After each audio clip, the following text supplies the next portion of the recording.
બનાસકાંઠા જિલ્લા વહીવટીતંત્ર ચૂંટણી માટે સજ્જ। ઈવીએમ મશીનો સાથે પોલિંગ સ્ટાફ ફરજ પર જવા રવાના। જગાણા એન્જિનિયરિંગ કોલેજ ખાતેથી પાલનપુર વિધાનસભા ક્ષેત્રના 274 બૂથ માટે ઈવીએમ, વીવીપીએટી અને ચૂંટણીલક્ષી સામગ્રીની ફાળવણી। લોકસભા સામાન્ય ચૂંટણી 2024ને હવે ગણતરીના કલાકો બાકી છે।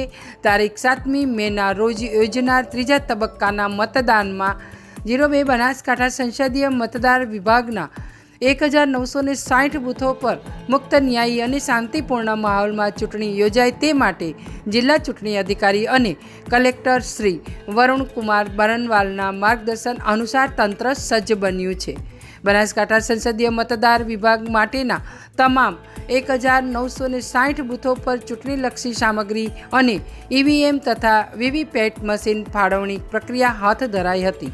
પાલનપુર વિધાનસભા ક્ષેત્રના માટેના ઈવીએમ, વીવીપીએટી મશીન અને ચૂંટણીલક્ષી સામગ્રી જગાણા સ્થિત એન્જિનિયરિંગ કોલેજ ઈવીએમ વેરહાઉસ ખાતેથી ફાળવણી કરવામાં આવી હતી। પાલનપુર વિધાનસભા ક્ષેત્રના 274 બૂથ માટે 33 રૂટ ઝોનલ ઓફિસરશ્રી, 33 આસિસ્ટન્ટ ઝોનલ ઓફિસરશ્રી અને 1500થી વધુ પોલિંગ સ્ટાફ ચૂંટણી પ્રક્રિયામાં ફરજ નિભાવી રહ્યો છે। પાલનપુર વિધાનસભાના 274 બૂથ માટે ઈવીએમની ફાળવણી કરવામાં આવી હતી।